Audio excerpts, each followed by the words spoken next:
Flying रानी आ गई है platform number 4 पे सूरत स्टेशन।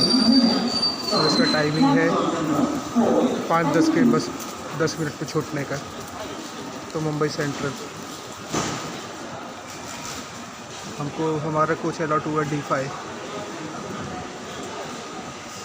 फ्लाइंग रानी।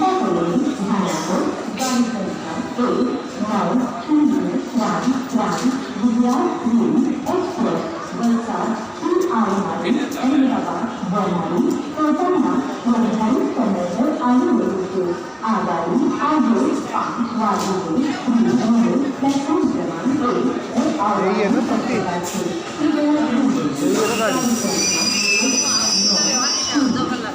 चलो।